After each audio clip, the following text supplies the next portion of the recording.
Go ahead and disconnect that ground cable on that battery. Don't need no airbags exploding on us. I don't have mine tightened, so I got it quick here and there, just because I'll be testing a lot of different things in the car.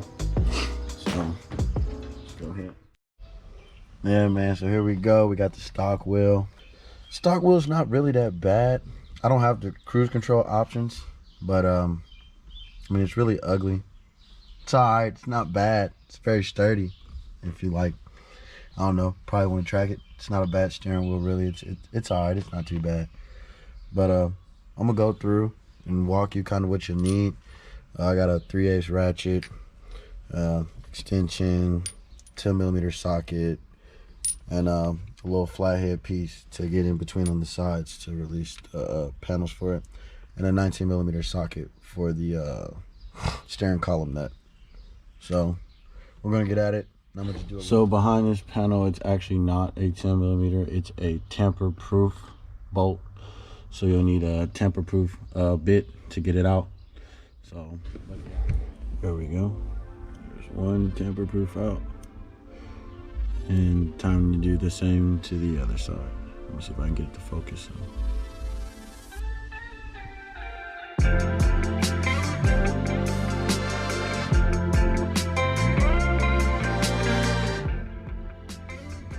And boom, just like that.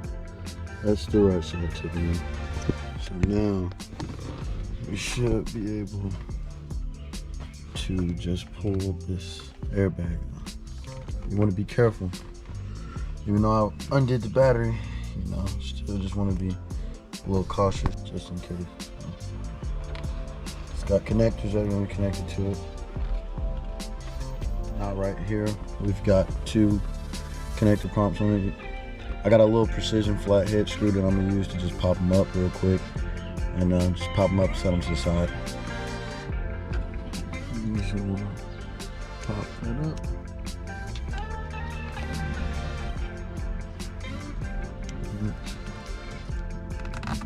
Pull that guy out and do the same to the orange connector.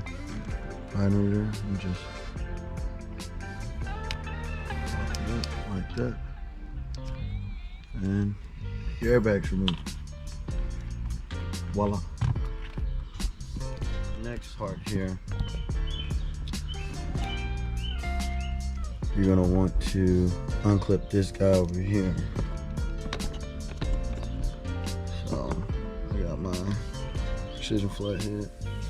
Boom. Now that guy's unplugged. These are unplugged. Now what you can go ahead and do is take that 19mm nut and pretty much just sit on there and break that off, and then your wheel should come off. Now before I take this nut off, you'll notice that there is a, see if I can get it to focus real quick too. You'll see that there is a dash or a cut in the steering column that lines up and lets you know that they're on the wheel, so that you get it right. That way it's not crooked when you put the D&D hub kit on or anything like that.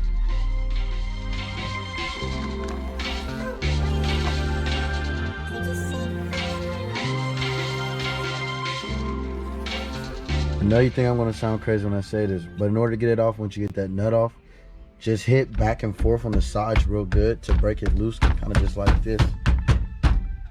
And just make sure it stays straight, and then it should just pop right off. So now this is the spring clock, and as you can see, our shaft is still lined up, centered, so we're good. And yeah, D&D pretty much supplies you with resistors for your airbag, so you don't have that airbag light on. So if you still want to use that cruise control section and the functions, you can still utilize it.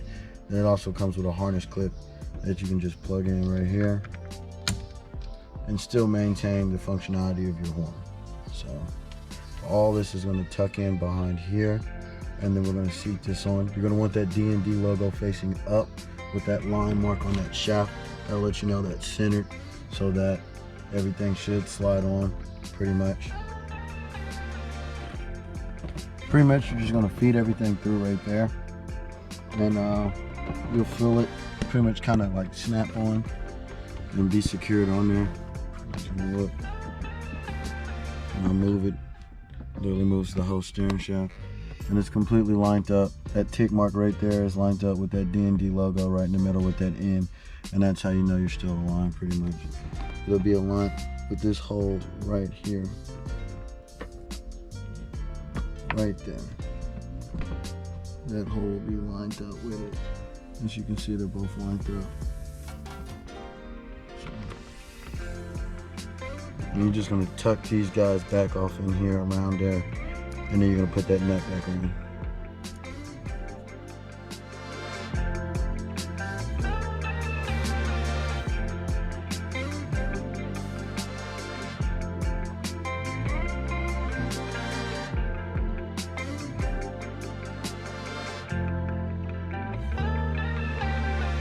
Here's a little pro tip for you guys too. There's only one way you can actually put the wheel on. If you look in there real closely, so there's a bigger notch for the actual wheel. You can probably see it better from the back.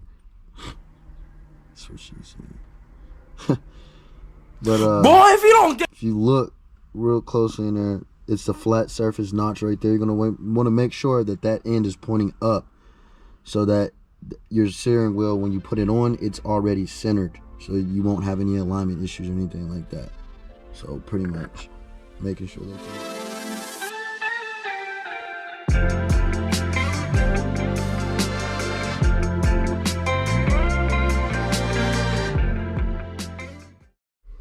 Don't mind my dirty ass car. It's a project car. That's how it goes. But for the moment, we've all been waiting for.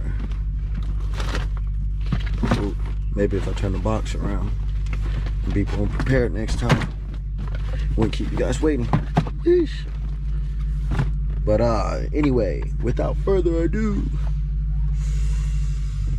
sheesh.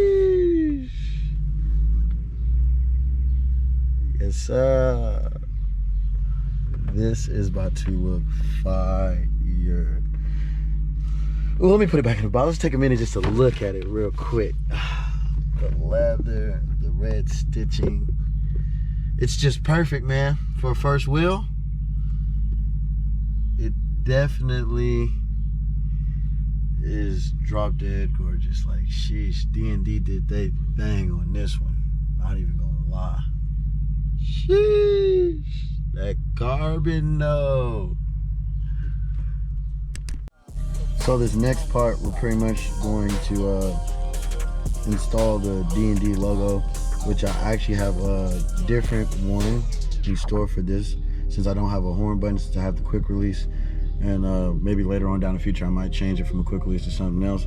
But I actually have a horn button in mind that I already ordered that's just not here yet, but it's gonna be fire.